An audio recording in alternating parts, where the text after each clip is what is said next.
J'imagine que je n'ai pas à vous présenter One Piece. Ou alors je vais vous demander de sortir tranquillement de votre grotte. One Piece, c'est le manga le plus populaire du monde, le plus vendu du monde. Je pense qu'il n'y a pas trop de sujet à débat, et même si vous considérez que c'est pas le plus populaire, ça reste l'un des plus populaires. Et fatalement, vu que c'est l'un des plus populaires dans le monde, il a été publié un peu partout dans le monde. Et c'est ce qu'on va faire aujourd'hui. Bonjour à tous, ici Amano, et aujourd'hui, on part en gros road trip pour découvrir plusieurs éditions de One Piece à travers le monde. Bon, commençons notre road trip au Japon pour établir un point de référence. L'édition japonaise de One Piece est donc l'édition originale. C'est donc une édition qui a commencé à la fin du mois de décembre 1997, le 24 décembre 1997 très exactement, et qui compte actuellement 105 tomes, le dernier de sa sortie en mars 2023. D'ailleurs, il faut noter que les dos des éditions japonaises sont bien différents des nôtres. Oubliez les dos noirs avec le numéro du tome indiqué en chiffres arabes. On passe tout en blanc, le One Piece est pourpre et le numéro du tome est indiqué en kanji. A noter qu'il existe aussi 3 rééditions au Japon, d'abord les rééditions en box, arc par arc, qui sont peu à peu publiées chez nous. Concrètement, c'est juste des box qui compilent une dizaine de tomes, et les tomes en eux-mêmes sont les mêmes que ceux trouvables en unité. Mais bon, c'est vendu à part, donc c'est considéré comme une réédition. 9 box sont actuellement sortis au Japon, en coupant le manga en 9 sagas.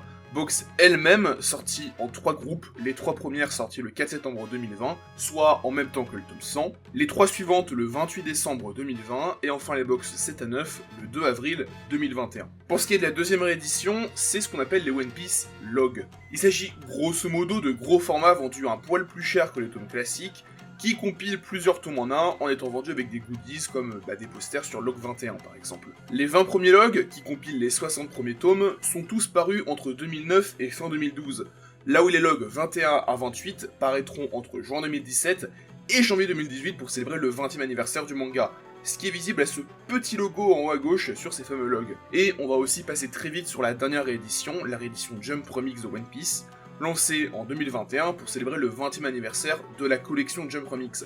En soi, la réédition est assez pauvre, puisqu'elle exclut même les interludes de la version basique tels que les SBS, pour compiler en 24 tomes d'environ 500 pages chacun, la première partie du manga, soit les 597 premiers chapitres. Même si, en vrai, on peut noter le fait que Oda ait créé une mascotte spécifiquement pour cette collection, ce petit orque DJ trop mignon qui s'appelle Shashix. Sinon, concrètement, pour le Japon, j'ai tout dit. On va pas non plus relever l'intégralité des spin-offs à la con sortis au Japon comme One Piece Party ou le One Piece parallèle dans une école. La vidéo doit quand même faire une durée plus ou moins raisonnable. Mais retenez juste que si un spin-off est publié autre part, même si je vais très peu en parler des spin-offs, il est publié au Japon. En même temps, c'est logique. Donc, première étape de ce road trip terminée, traversons la mer de Chine pour arriver assez logiquement en Chine. One Piece est publié là-bas de manière assez particulière. Disons qu'il s'agit de l'une des rares éditions qui change carrément le titre du manga. One Piece s'appelle là-bas Honhai Wa, qu'on pourrait traduire chez nous par le roi de la voile. Après, c'est vrai que le terme le roi de la voile, ça me fait plus penser à une émission de télé sur le catamaran qu'à One Piece, mais bon, laissons-leur renommer le manga comme ils veulent. Le logo One Piece est par contre bien mis en avant sur les couvertures chinoises, mais bon, on verra qu'il y a pire juste après. Pour ce qui est de la parution, en revanche, c'est un peu plus particulier. Le tome 103 est paru en début d'année 2023 en Chine, mais le rythme est, de ce que j'ai trouvé, assez aléatoire. J'ai pas trouvé de raison claire de l'éditeur, mais la raison qui est souvent évoquée, en ayant un peu cherché sur internet, c'est que ça serait à cause du lourd contrôle du gouvernement chinois sur les ouvrages culturels qui sortent sur le marché en Chine. Mais bon, j'ai pas trouvé d'infos claires qui dit que c'est vrai. En même temps, venant d'éditeurs chinois, c'est sûr qu'ils vont pas marquer noir sur blanc que le gouvernement contrôle ce qui sort. Donc prenez ça avec des pincettes, et moi de mon côté, je ne risque rien, je n'affirme rien. C'est tout bon. Alors, passons aussi un peu par Hong Kong, je vais passer très vite dessus, parce que ce territoire indépendant a aussi droit à sa propre édition, qui est publiée par Jonesky Limited sous le label Comic World.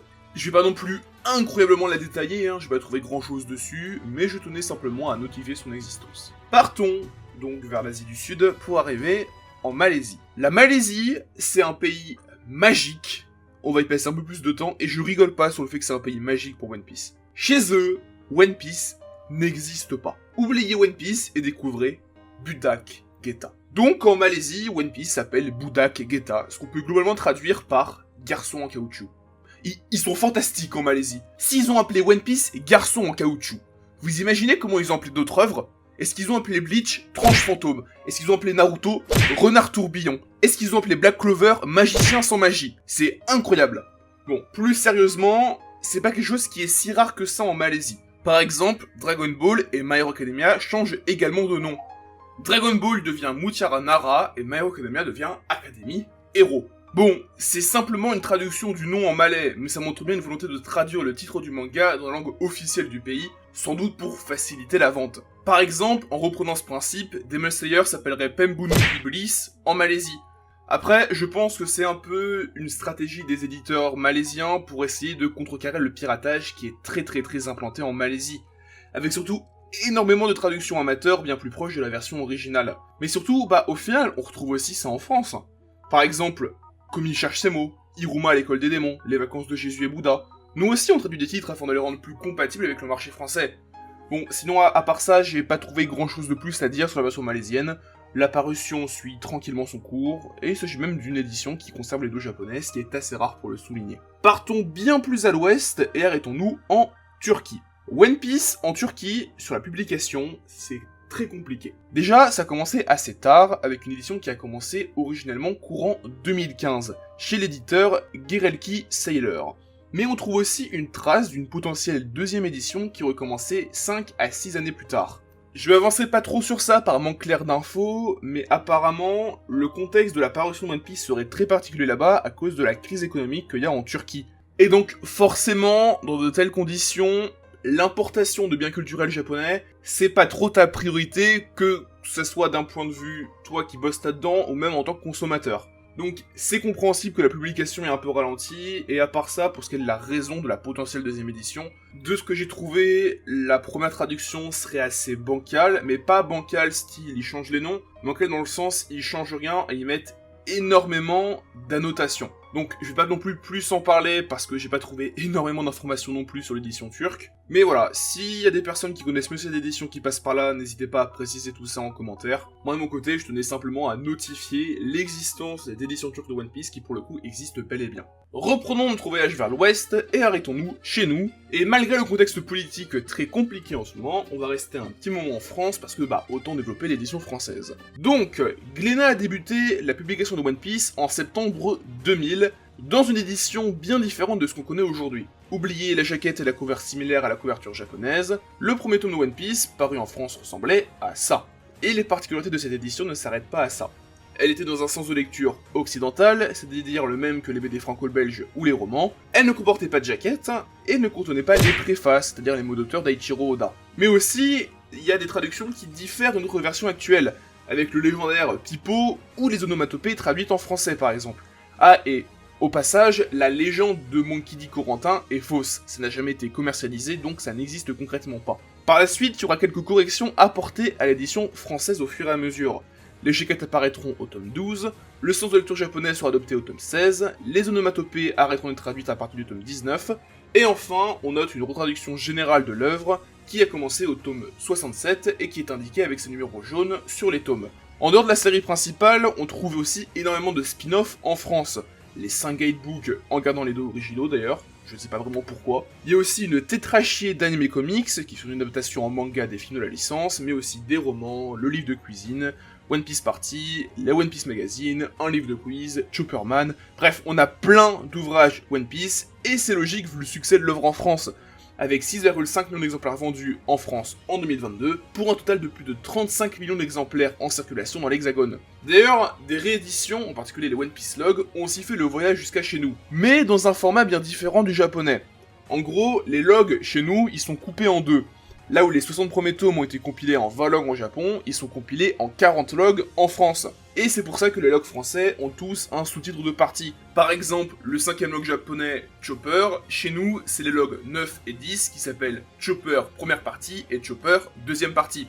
Et pour ce qui est de la Jump Remix, j'ai pas vu de traces d'édition qui soit passée au futur en France, et c'est assez logique vu que cette édition n'est pas vraiment très bénéfique. Passons le Rhin et arrêtons-nous en Allemagne. One Piece est publié là-bas par la maison d'édition Carlsen Manga, l'un des premiers éditeurs allemands qui publient du manga. Ce qu'ils ont commencé à faire dès la fin des années 90 avec Dragon Ball, et un succès absolument monstre au point que le marché de la BD allemand va se faire écraser par le marché d'importation du manga. Le manga est toujours publié chez eux, et on retrouve les traces de pas mal d'expériences.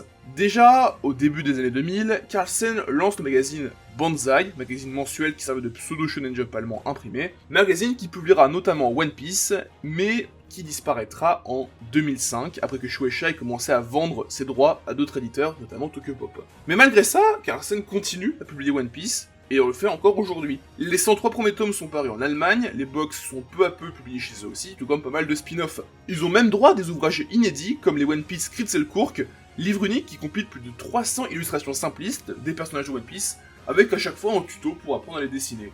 Je trouve ça super cool. Bon, ça sortira pas en France et j'y achète pas, mais je trouve l'initiative très sympathique. Mais surtout, on a des chiffres pour l'édition allemande. One Piece a donc 6,7 millions de copies en circulation en Allemagne, ce qui en fait un chiffre plus qu'honorable. Même si, encore une fois, ça fait un peu pâle figure à côté de 2 chiffres pour One Piece, mais bon, on est quand même beaucoup plus drogué au manga que les Allemands. Mais malheureusement, tout n'est pas rose dans le monde magnifique de One Piece version Kartoffel. Pas mal de noms de la version allemande sont modifiés. Et je parle pas de retraduction, genre Usopp qui devient Pipo dans les premières versions françaises, mais bel et bien de modification d'un point de vue phonétique et linguistique. Ainsi, pas mal de noms et de prénoms qui contiennent à la base la lettre L voient ce L être transformé en R. La raison est à aller chercher du côté de la prononciation en japonais. Dans cette langue, le son R n'existe pas. Par exemple, Roronoa Zoro se prononce au Japon Lolonoa Zolo. Et ils ne disent pas My Hero Academia, mais Boku no Hero Academia. Même s'ils écrivent ça Hiro. Dit comme ça semble ne pas poser de problème,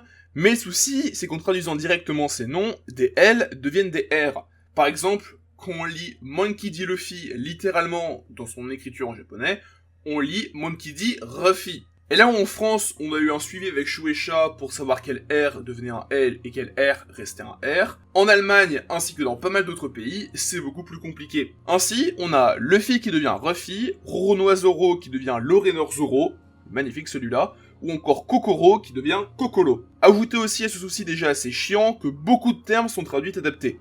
Déjà, dans les points logiques, la première version du tatouage de Ace qui contenait une svastika, qui a été censuré à cause des lois anti-nazis en vigueur en Allemagne. D'ailleurs, en restant sur Ace, il s'appelle Puma dit Ace en allemand, ce qui occulte complètement l'origine du mot podcast, qui pourrait soit venir du pirate Bartholomew portugais, soit de la langue portugaise, ce qui pourrait créer un lien avec Luffy, qui serait brésilien dans notre monde, pays où on parle portugais. Je pourrais aussi vous parler des traductions littérales de pas mal de noms, comme par exemple Kuma, qui devient bear, le terme allemand pour ours, ce qui en soi pose pas forcément de problème, mais il y a plus grave, par exemple le terme Shichibukai, qui est devenu en France les 7 grands corsaires, ou, dans la version anglaise, The Seven Warlords of the Sea. Ça devient en allemand Die Sieben Samurai der Meere, soit les 7 samouraïs de la mer.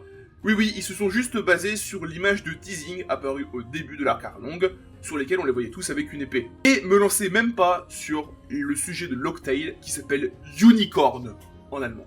Passons donc en Pologne. Concrètement, cette version commence en 2010 avec l'annonce d'acquisition des droits de One Piece par l'éditeur Japonica, Polonica, Fantastica. Et je tiens à décerner à cet éditeur le prix de nom d'éditeur de One Piece le plus stylé au monde. L'édition polonaise en est au tome 81, qui est le dernier tome présent sur le site de l'éditeur, et elle est traduite par Powell Dybala. D'ailleurs, je tenais à faire une petite mention spéciale à la traduction des fruits du démon, qui deviennent tous machin owoc, le terme owoc voulant dire fruit en polonais. Ainsi, le gomu gomu no mi, le fruit gum gum chez nous, devient le gum gum owoc. Je sais pas, je trouve juste la manière de dire ça beaucoup trop cool. Je sais pas, je trouve ça trop mignon. Alors, dernier petit arrêt dans un pays bordé par la mer Baltique, le Danemark. On va passer assez vite sur le Danemark parce que c'est une traduction qui s'est arrêtée en 2012 avec le tome 59. À part ça, c'était réalisé par Carlsen Manga dès 2003, oui, la même boîte que celle qui fait la traduction allemande, avec une sortie au départ qui était mensuelle, mais qui deviendra lentement trimestrielle avant de stopper les frais à partir du début des années 2010. Carlsen Manga ne publiait plus que One Piece et Naruto au Danemark alors, et décidera simplement d'arrêter tout.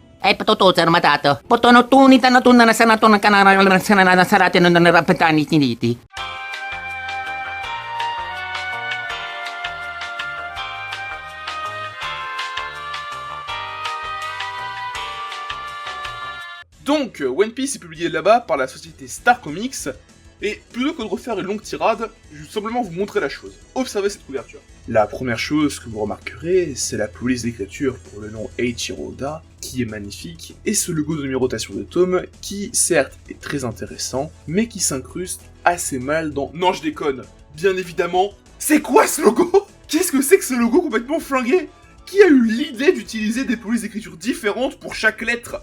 Quel véhicule a roulé sur le premier E pour qu'il soit écrasé à ce point? Pourquoi le O a du strabisme? Pourquoi rien n'est aligné? Pourquoi ce logo c'est une catastrophe? Y'a rien qui va? Bon, oui, le logo il est nul. Mais, y a mieux, puisque en 2008, Star Comics, réalisant peut-être que leur logo puait du cul, ils ont commencé une réédition qui s'appelle simplement One Piece New Edition. Ça s'invente pas. Alors, cette réédition conserve heureusement le logo japonais, et ajoute les mots d'Oda ainsi que les SBS qui étaient visiblement absents de l'édition basique. Mais à part ça, rien. La New Edition était proposée au même prix, aux mêmes dimensions, et n'ajoutait même pas de jaquette, alors que les tomes de base n'en avaient pas non plus. Et le pire, c'est que là on pourrait se dire, ouais bon, c'est comme en France, ils changent un truc à un tome, et après c'est actif rétroactivement. Non, non, non! Les deux éditions continuent à sortir encore aujourd'hui. C'est incompréhensible. C'est-à-dire que t'as un tome qui sort dans l'édition avec le logo moche, sans les SBS, sans les mots d'auteur, et quelques mois ou un an plus tard, il ressort en new édition. Vous avez pas compris comment ça marche une réédition ou c'est comment? C'est quoi l'intérêt de sortir deux fois les trucs dans une version nulle et une version un peu moins nulle? Qu'est-ce que vous faites les Italiens, putain? Et à part ça, il y a un point où l'Italie nous explose tous, c'est sur les collectors, qui pour le coup sont exceptionnels. Déjà, les collecteurs des tomes 98 et 99, qui ont une nouvelle couverture qui réutilise les deux illustrations des Shonen Jump des chapitres 999 et 1000, en incluant avec le double poster qui était inclus dans cette Jump justement. Et pour ce qui est du tome 100, ils se sont dépassés. Il contient le gros poster du sondage de popularité mondiale, qui est scellé par un bracelet en tissu, une lettre d'Oda, le tout contenu dans une boîte à imprimer dorée, boîte qui contient la place pour ranger les tomes 98 et 99.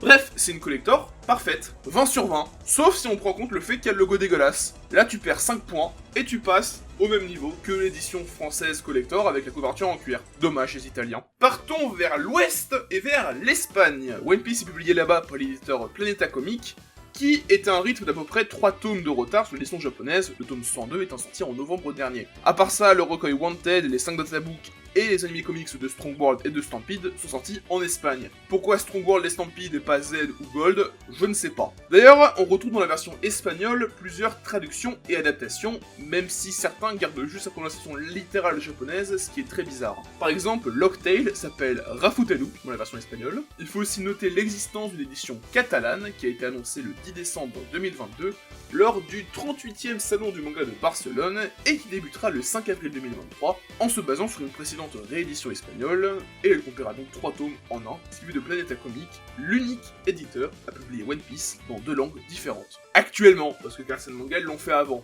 mais vous avez compris. Après l'Espagne, la logique voudrait qu'on aille au Portugal, et bah j'aimerais bien. Le problème, c'est que la publication de One Piece vient littéralement de débuter au Portugal. Je déconne pas, le tome 1, qui est sorti dans une édition qui compile les 3 premiers tomes, ce qui peut rappeler l'édition catalane, bah il est sorti en novembre 2022. La raison est relativement simple, le marché portugais du manga est tout petit, au point où leurs parutions ont souvent beaucoup de retard. Par exemple, restons chez l'éditeur de One Piece, et Tidora Dédire, et bah ils publient encore Naruto. C'est-à-dire que dans leur line-up, tu as le tome 45 de Naruto et un tome de Spy X Family. Le monde est magnifique. Et en parlant de monde, traversons l'Atlantique et arrivons aux États-Unis d'Amérique.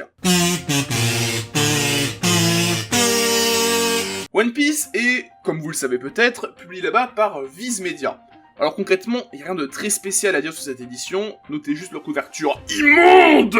Genre, la barre de couleur en bas, le croissant de lune pour déminer le numéro de tome, c'est dos absolument pastel édition. Pourquoi ? Vous cherchez à concurrencer les Italiens sur le logo le plus moche ou c'est comment en fait ? Ah d'ailleurs, en parlant de logo, ils délimitent les arcs par un texte qui se met au-dessus du logo. Voilà, par exemple, t'as Wano, t'as Fishman Island, t'as Dressrosa. Sinon, vous vous en doutez probablement, mais c'est aussi cette édition qui est utilisée à l'import pour les pays anglophones. Notamment le Royaume-Uni, avec au départ Viz qui vendait ses tomes à un éditeur local, Golanx Manga qui a arrêté durant l'arc Little Garden, ce qui a amené à une reprise de la publication par Viz Media UK directement. Partons vers le sud et vers le Mexique, qui ont eux aussi connu 2 éditions. La première, publiée par Editorial Toucan au début des années 2000, qui avait une petite particularité. On a vu précédemment plusieurs éditions qui compilaient plusieurs tomes en un, comme les One Piece Log ou alors l'édition Catalan, mais il y a aussi l'inverse. Par exemple, les 8 tomes mexicains, parus sous l'étendard éditorial Toucan, qui correspond en réalité aux 4 premiers tomes japonais. Si vous êtes un vieux de la vieille, ça vous rappellera peut-être l'une des premières éditions françaises de Dragon Ball, qui elle aussi divisait les tomes japonais par 2, pour un rythme de publication plus soutenu et surtout un prix à l'achat plus faible. Alors, cette édition mexicaine a été assez vite abandonnée, j'ai pas trouvé de raison claire, j'imagine que c'est un manque de succès. La deuxième est elle gérée par Panini Comics Mexico depuis 2014, et on est rendu au tome 92, et elle garde d'ailleurs pas mal de termes en japonais, parfois c'est logique, comme les techniques, parfois un peu moins, comme Nakama. C'est tout ce qu'elle va dire pour le Mexique. Continuons vers le sud pour arriver à la dernière étape de ce tour du monde, l'Amérique du Sud. Et par Amérique du Sud, j'entends qu'on va se concentrer sur les deux gros marchés, l'Argentine et le Brésil. Et on va commencer par l'Argentine, qui est, elle aussi, une nation qui a vu One Piece être publié par 2 éditeurs différents. Et on va rester un petit moment en Argentine, parce que certes, ils nous ont battus en finale, mais l'histoire de leur édition de One Piece est fabuleuse. Partons de 2009.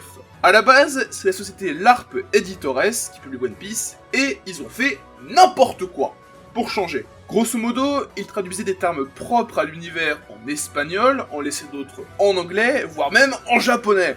Bref, c'était tellement la merde qu'en 2018, l'ARP annonce qu'ils ont perdu les droits pour One Piece. Et ça a été considéré comme un véritable cataclysme en Argentine. Remontons un peu plus loin, dans les années 90. Après une arrivée faite petit à petit, notamment à partir des années 70 via les animés japonais, on retrouve une première vraie trace du manga tel quel, via une traduction du livre de Jacqueline Berndt, le livre qui s'appelle en espagnol El Fenomeno Manga, qui est sorti en 96, qui cherchait à analyser et à clairement définir les caractéristiques de la BD japonaise. Par la suite, le marché va lentement croître durant les années 2000, ce qui entraînera bien évidemment la création de plusieurs maisons d'édition, dont celle qui nous intéresse, l'ARP, créée en 2008. Dès le départ, cette maison d'édition cherche à concurrencer Ivrea, maison d'édition argentine, qui est alors en position d'ultra-monopole dans le marché de la BD en Argentine. Et notre jeune maison d'édition, qui cherche à concurrencer ce géant tel David contre Goliath, va faire ça en allant chercher des mangas ultra populaires,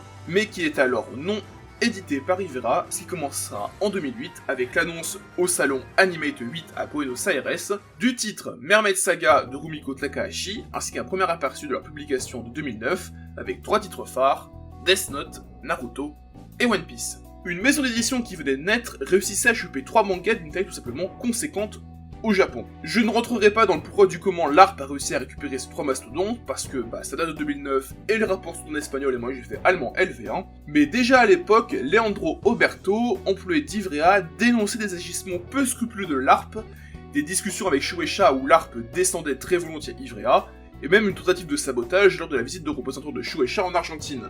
Bon, ça part peut-être un peu loin, on connaît l'implication des Argentins, mais vous avez compris l'idée, globalement, l'ARP contre Ivrea, t'avais des coups qui étaient faits en clair, et des coups un peu dans l'ombre, comme ça tu le vois pas arriver. À part ça, la publication de One Piece va à peu près suivre son cours, avec 4 à 5 tomes parus par an, malgré des problèmes du point de vue de l'éditeur au global, notamment en 2016, où seul One Piece et Naruto étaient encore publiés activement, et où le tome 1 de Mermaid Saga, leur premier manga, n'a jamais été réimprimé une fois tombé en rupture de stock. Ajoutez à ça des annonces jamais réalisées, comme une box Death Note, de très grandes augmentations de prix, au point d'être un des éditeurs qui vend les tomes les plus chers dans le monde entier, et tout ça va amener à, déjà, une très mauvaise réputation de l'éditeur en Argentine, et aussi à une déclaration du 13 juin 2018 où l'ARP annonce sur Twitter que Shueisha a décidé de résilier les contrats, les 3 licences Death Note, Naruto, One Piece, filant alors chez Ivrea. Mais globalement,